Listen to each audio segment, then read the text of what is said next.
Sobat Rumi, pernahkah terbayang di benak kita, suatu saat nanti, semua yang kita pegang erat hari ini akan lepas. Status sosial yang kita banggakan, koneksi yang kita jaga, pengakuan yang kita kejar, bahkan orang-orang terdekat yang selalu ada untuk kita.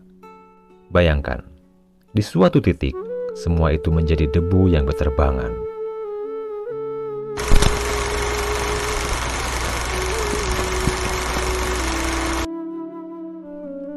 Tidak berarti, tidak menolong. Yang tersisa hanya satu, diri kita yang paling hakiki, tanpa embel-embel, tanpa topeng, dan sendirian. Inilah yang difirmankan Allah dalam surat Al-Mu'minun ayat 101. Maka tidak ada lagi pertalian nasab di antara mereka pada hari itu.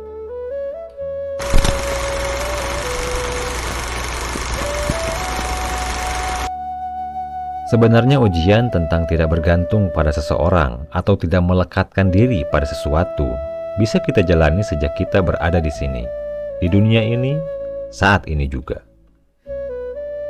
Ini bukan tentang menolak hubungan atau mengabaikan orang-orang yang kita cintai. Bukan. Ini tentang posisi hati. Di manakah hati kita berlabuh?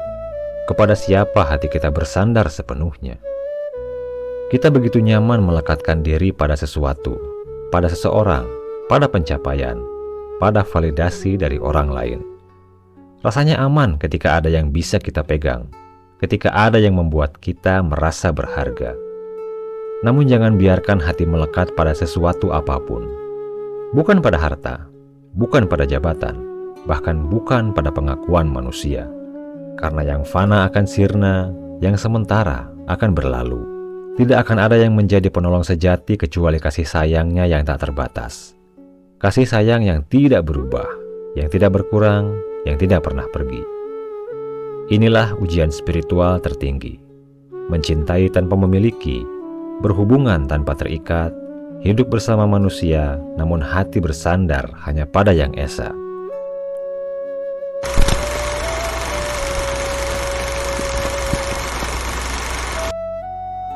Di zaman ini kita membangun identitas dari begitu banyak hal.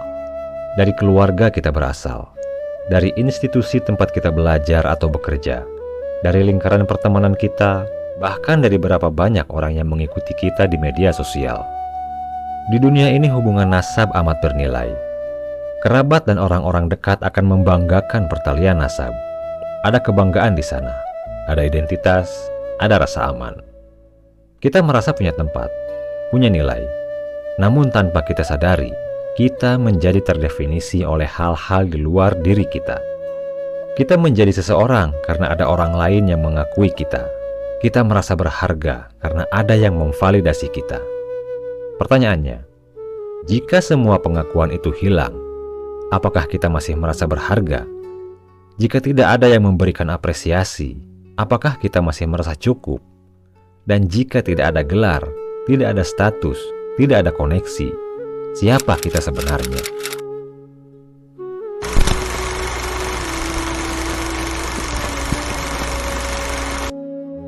Tapi di akhirat kelak, ketika tirai tersingkap, hakikat akan tampak terang benderang. Bayangkan sebuah ruangan yang selama ini gelap gulita, tiba-tiba lampu menyala dengan terang sempurna. Seketika semua yang tersembunyi menjadi jelas. Tidak ada yang bisa disembunyikan. Tidak ada yang bisa diedit, tidak ada filter. Begitulah hari pembalasan. Satu-satunya yang paling bernilai adalah hakikat itu sendiri. Bukan label, bukan gelar, bukan nama keluarga, dan bukan jumlah koneksi. Yang bernilai adalah esensi kita, cahaya yang ada dalam diri kita, cahaya keimanan, cahaya ketakwaan, cahaya kesadaran spiritual yang telah kita pupuk. Di sana akan nyata, nasab-nasab itu hanya relasi fatamorgana, seperti sinyal yang tiba-tiba terputus, seperti koneksi yang tiba-tiba hilang. Pada hari itu, relasi akan sirna. Tidak ada lagi kata, dia anakku, tolonglah dia. Tidak ada lagi kalimat, dia saudaraku, berilah ampunan padanya. Dan tidak ada yang bisa kita mintai tolong, tidak ada yang bisa kita panggil. Al-yauma nafsi-nafsi, setiap orang menjadi sendiri. Hari itu tiba saatnya semua manusia sendiri-sendiri. Setiap jiwa sibuk dengan urusannya sendiri. Setiap jiwa bergulat dengan perbuatannya sendiri.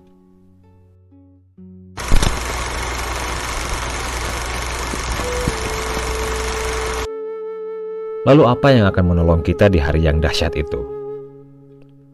Satu-satunya yang menjadi penolong adalah cahaya hakikat yang ada di dalam diri dan bersama dengan diri yang kita bawa bersamanya. Bukan cahaya pinjaman, bukan cahaya yang dipantulkan dari orang lain, bukan hasil dari pengakuan atau validasi orang lain, tapi cahaya yang telah menjadi bagian dari esensi kita.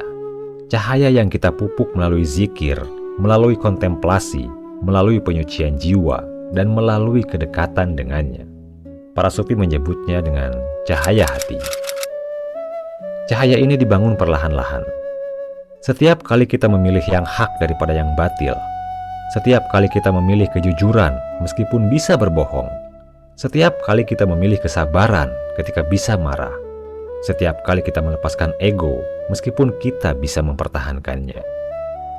Dan inilah rahasia terbesar. Proses pembangunan cahaya itu dimulai sekarang, di dunia ini, di tengah kesibukan kita, di tengah hiruk-pikuk kehidupan. Bukan nanti, bukan di akhirat. Karena di akhirat, kita hanya menuai apa yang telah kita tanam. Kita sedang berinvestasi untuk perjalanan terpanjang, perjalanan yang sendirian, perjalanan tanpa bisa membawa apa-apa kecuali diri kita sendiri.